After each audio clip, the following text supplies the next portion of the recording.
ఇది నేను తయారు చేశాను మన అల్లరి కృష్ణుడి కోసం.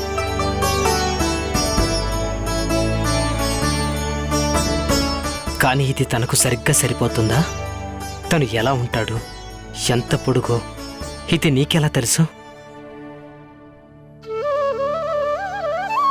నాకు తెలుసు స్వామి. నా మస్తిష్కం తన ముఖార విందం అంకితమైపోయింది. నా హృదయంలో తను పెద్దవాడైపోవడం నేను చూశాను. మరైతే నాకు కూడా చెప్పు దేవకి, తను ఎలా ఉన్నాడు? ఎంత అల్లరివాడు తను దేవకి. నీ అల్లరితనం ఎక్కువైంది. నీ వేషాలింక సాగవు. అర్థమైందా? స్నానం జపం చేసుకునేదేమీ లేదా? చెప్పు దేవకి, మన కుమారుడు ఎలా ఉంటాడు? విచిత్రమైన అనుభూతి, దివ్య ప్రభతో ఉన్నాడు. సూర్యుడి వెలుగు లాంటి వెలుగు తనది.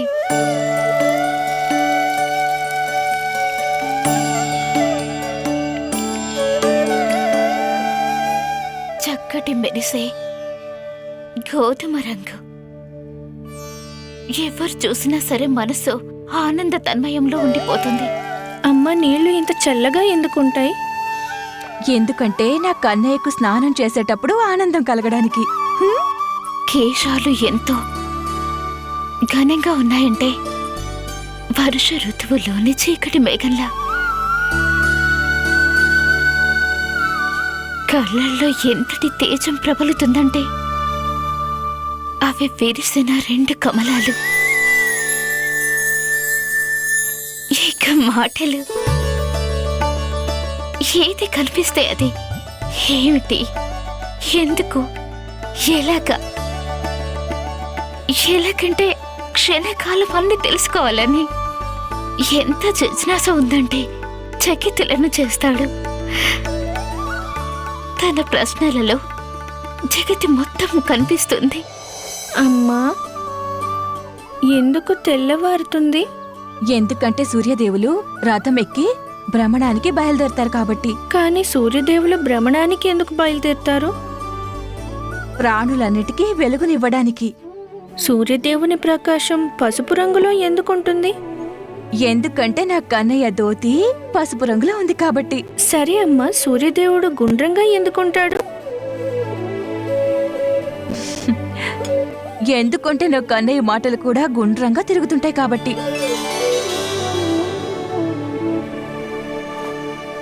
కానీ అమ్మా, నీ అంగవస్త్రం ఎక్కడ పెట్టాను నేను?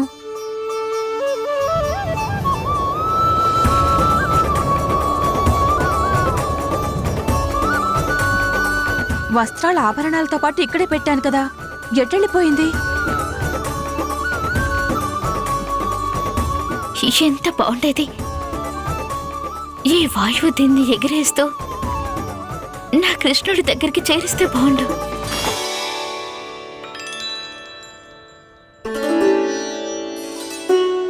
ఇది ఇక్కడ పెట్టానా నేను?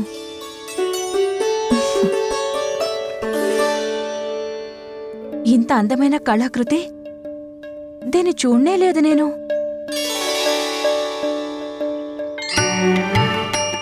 ఇది వేసుకున్నాక నువ్వు ఇంకా అందంగా ఉంటావు కన్నయ్య. రా.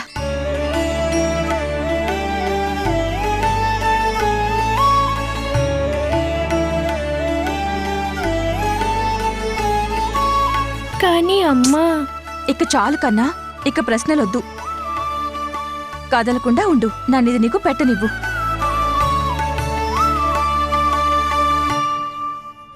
పసుపు వస్త్రధారణలో తను నెమ్మలి పింఛం పెట్టుకుని అలంకరించుకున్నప్పుడు.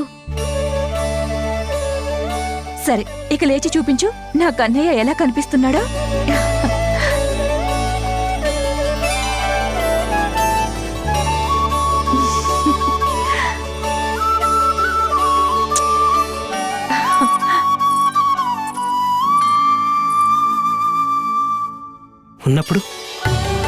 ఉన్నప్పుడేంటి దేవకి, ఎలా ఉంటాడు కృష్ణుడు? నెమ్మలి పింఛంతో పాటు అలంకరించుకొని సిద్ధమవుతాడు.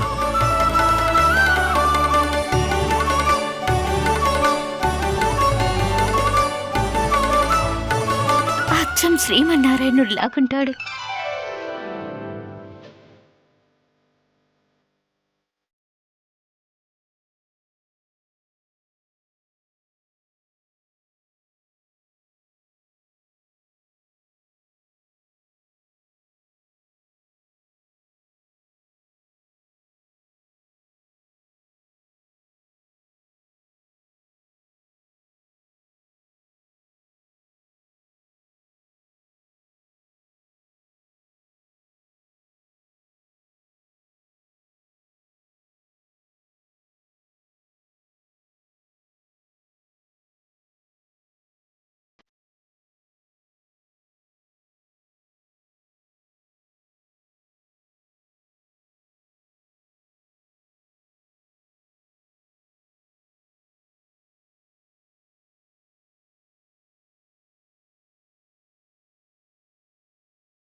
దేవకి,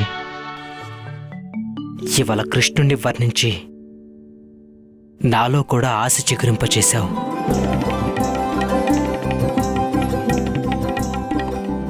స్వామి ఉన్నంత వరకు నమ్మకం ఉంది. తప్పకుండా ఆ రోజు వస్తుందని నమ్మకం ఉంది.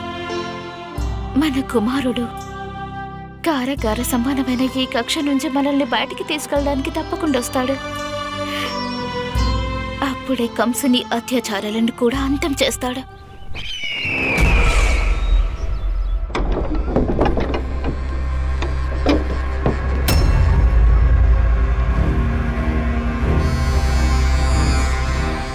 మహారాజా కంసుల వారు వేంచేస్తున్నారు. జయ జయకారాలు ఆరంభించండి. మహాసామ్రాట్ మధుర నరేంద్రులు కంస మహారాజు గారికి జై! మహారాజు కంసులకు జై! మహారాజు కంసులకు జై! మహారాజు కంసులకు జై! మహారాజు కంసులకు జై!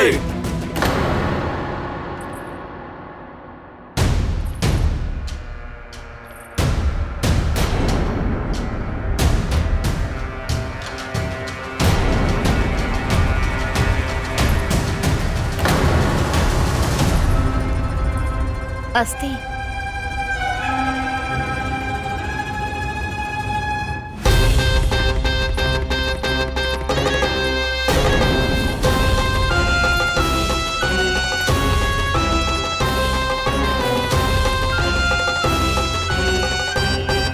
సభకు అందరూ ఇక్కడ ఉపస్థితులై ఉన్నారా? ఉన్నారు మహారాణి.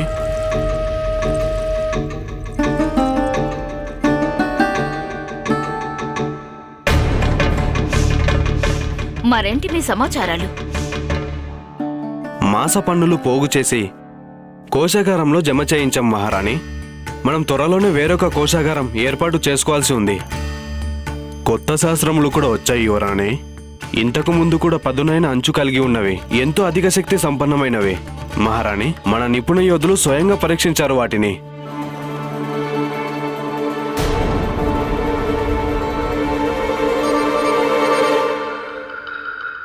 ఏమైంది అక్లాసురా? నీ దగ్గర సలహాలు సమాచారాలు ఏమీ లేవా? సమాచారం తప్పకుండా ఇస్తాను మహారాణి. కానీ ముందు మహారాజు గారి గురించి సమాచారం తెలుసుకోవాలనుకుంటున్నాను.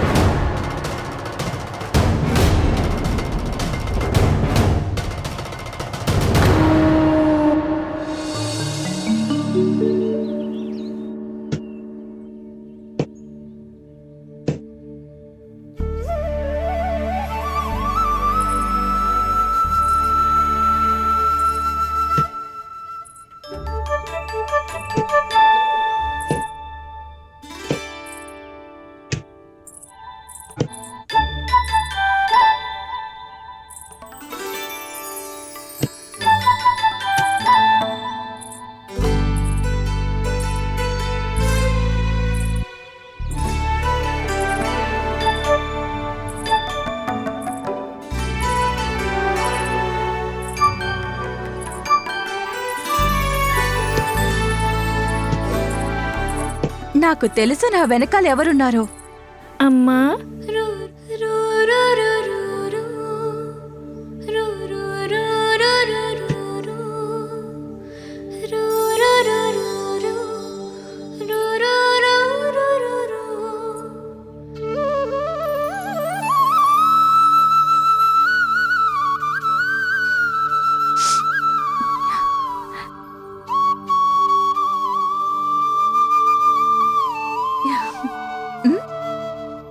మీకు ప్రతిసారి ఎలా తెలిసిపోతుందమ్మా?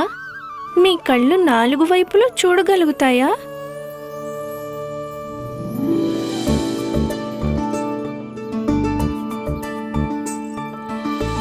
కనపడనివ్వకండి ప్రభు. చెప్పు, నీకేం కావాలిప్పుడు?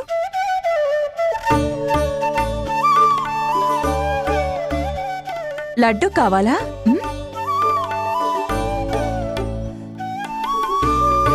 మరి బూరెలు కావాలా? అయితే నీకు ఖచ్చితంగా మీగడ వెన్న కావాలి. మరైతే నువ్వే చెప్పు కన్నయ్య, నీకేం కావాలి? నాకేం అవసరం లేదమ్మా, నేనే ఒకటి ఇవ్వాలని వచ్చాను.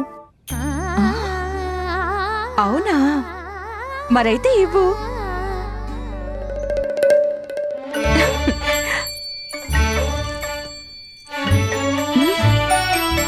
చేయి ముందుకు చాపు.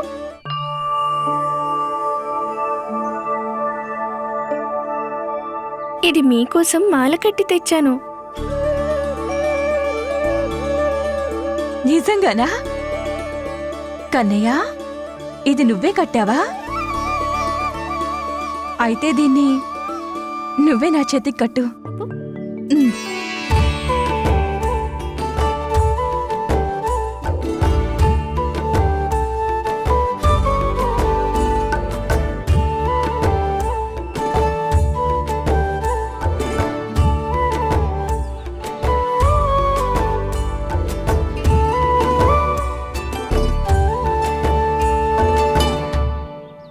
ఎంత సులభం అనుకున్నానో అంత సులభంగా లేదమ్మా, చాలా కఠినంగా ఉంది.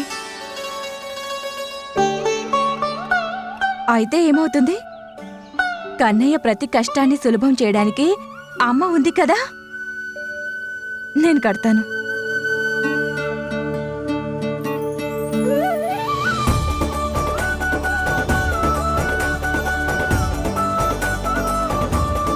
అయిపోయిందా?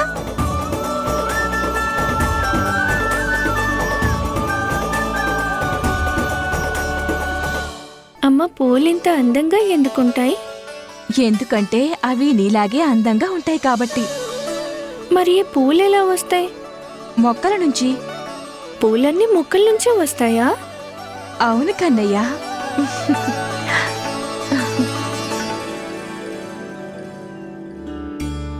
అమ్మా, మొక్కలన్నీ ఆకుపచ్చ రంగులో ఉంటాయి కదా, మరి పూలు వేరువేరు రంగుల్లో ఎలా పూస్తాయి? చెప్పవా అమ్మా? బోలెడు ప్రశ్నలు అడిగేశావు, ఇక నా పని చేసుకునివ్వు. అమ్మా, చివరిగా ఒక ప్రశ్న అడగనా? అడుగు. ఇవాళే అడుగుతావు కదరా, లేదా సదానందుల వారిని పిలిపించి ముహూర్తం పెట్టించాలా? అమ్మా, నేను అడగాలనుకున్నది ఏంటంటే, ఇవాళ నేను బయటికి వెళ్ళొచ్చా?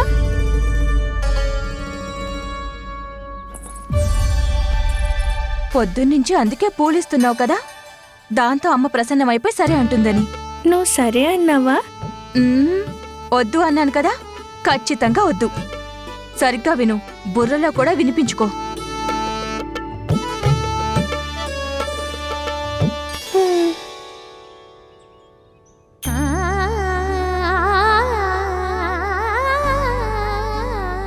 అయినా నువ్వు బయటికి ఎందుకోసం వెళ్ళాలి?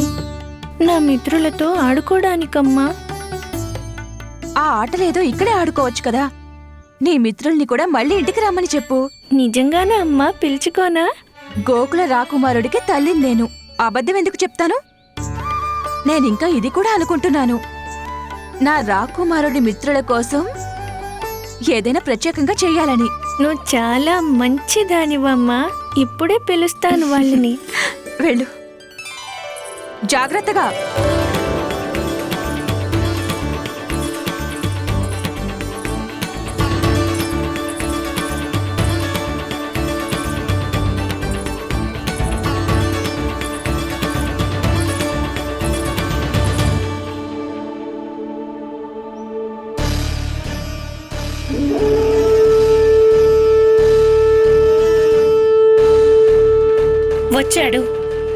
వచ్చేశాడు, తను వచ్చేశాడు. ఏమైంది అక్కలసురా? నీ దగ్గర రాజ్యం కోసం సలహాలు ఏమీ లేవా? సలహా తప్పకుండా ఇస్తాను మహారాణి. ముందు మహారాజు గారి గురించి తెలుసుకోవాలనుకుంటున్నాను. అక్లాసురా, నీ మర్యాద ఏమైపోయింది? వాళ్ళ నిలబడి మాట్లాడండి. నువ్వు రాజసింహాసనానికి సమాధానం చెప్తున్నావని మరవకు. సింహాసనం పైన సింహం లేనప్పుడు మర్యాద అనే ప్రశ్నే ఉండదు. నేను నిలబడి పూర్తి వినయంతో సమాధానం చెప్పేవాణ్ణి. నిజంగా ఇక్కడ మహారాజు కంసుల వారు ఉండుంటే.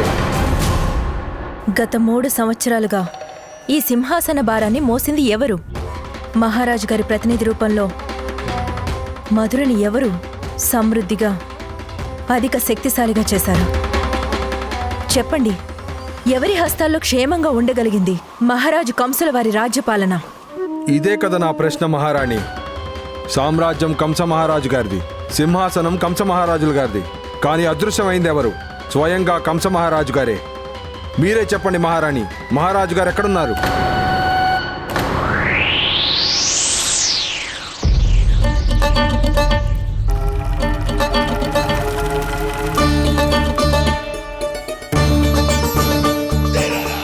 నీకు తెలియందా అకాలాసురా, మహారాజు తీవ్రమైన ధ్యానంలో ఉన్నారని?